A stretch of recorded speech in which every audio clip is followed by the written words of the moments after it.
Après le temps d'expérimentation mis en place l'an dernier sur le boulevard Saint-Nicolas, cette année nous allons pérenniser les aménagements de ce boulevard en respectant deux grandes idées. La première qui est de garder la piste bidirectionnelle qui avait été mise en place puisqu'elle permet de relier le boulevard de Broye à l'avenue Amédée-Mercier et que nous avons eu une augmentation du trafic du nombre de cycles sur cette année. Nous sommes aujourd'hui à peu près à 120 cycles par jour et nous montons donc en puissance. Et deuxième axe, c'est celui de rendre ce boulevard plus simple pour les automobilistes, plus simple à comprendre en supprimant ces zigzags que l'on avait et dont beaucoup se sont plaints, et également en permettant un meilleur écoulement des automobilistes sur ce boulevard.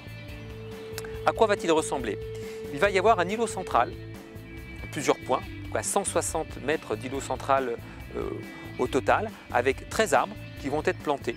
Les voies de circulation seront donc droites et nous allons réaménager le carrefour entre la rue du Cordier et la rue du Pressoir, de manière à en faire un vrai carrefour en le simplifiant.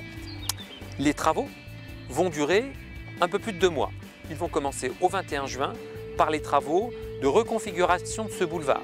Donc avec la concrétisation, la pérennisation de la piste bidirectionnelle, on va poser des petites bordures qui sortent du sol, à peu près de 7 cm, et puis on va donc construire cet îlot central.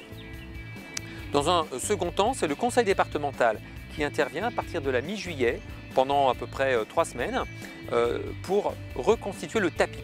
Et enfin, dans la dernière quinzaine d'août, nous allons procéder au marquage sur ce boulevard, de manière à pouvoir, début septembre, circuler au moment où tout le monde va enfin rentrer, en espérant une rentrée normale, que tout soit en place.